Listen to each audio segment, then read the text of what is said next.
I'd like to introduce two artists who have been leading the procession. This is a moment for our communities to remember this anniversary, but also to be resilient and to have a safe space for healing. Please welcome artists Summer Mei-Ling Lee and Stephen Xie. Yay! Thank you to this coalition and to the Chinese Culture Center for inviting Stephen and I to provide a visual community ritual, actually, to invite the community to commemorate our ancestors that did survive the Chinese Exclusion Act. My grandmother immigrated to the United States in 1926 and during the Exclusion Act through Seattle. And when I was growing up, she used to peer around the doorway while I was doing homework and just watch me doing homework, which I thought was very strange. But then I realized as I got older that her life was a sacrifice for me in order just to do something like homework, because she was not able to go to school, having immigrated here during the Exclusion Act and during what would be the Great Depression.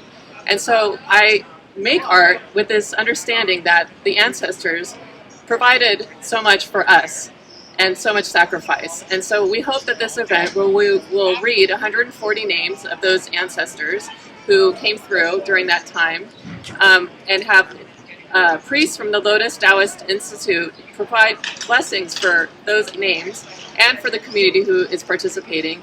And then as the names are being called, we will march and process incense to a large community altar here where everybody is welcome to place their own stories, their own memories, their own remembrances of their ancestors. Because if we still remember them, they still exist. So thank you very much. And Stephen, do you want to say? Okay. So that between our youth and our adults and the elders in our community, we have a chance to learn from each other, and through that hopefully create a better and brighter future. So Esther? Welcome. Hello, yes, I'm from API Legal Outreach. I'm a native daughter of San Francisco, Chinatown, so I still have an apartment here in Kuomintang. And so for 65, 70 years, my parents came here and they did not go to Angel Island. My father walked through Mexico, through the border, and inspected. So not everyone flies through, not everyone has visa. He was undocumented. As he was undocumented, he also picture married my mom, 30 years younger than her. So for many years, we suffered of being undocumented. And then we were taken advantage and so forth. Finally, my mom got tired of it.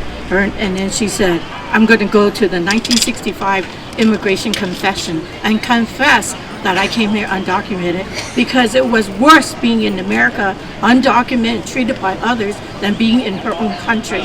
So therefore, she became legalized and provided us the ability to be in America. And because we were American born, three of us, the government, the judge allowed us to stay.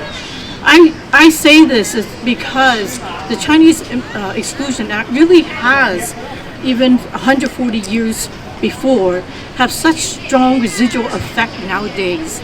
And it includes all the things that we feel when someone still calls us and say, go back to China. I'm born here. You know, don't tell me where, and tell me and make me feel I don't belong.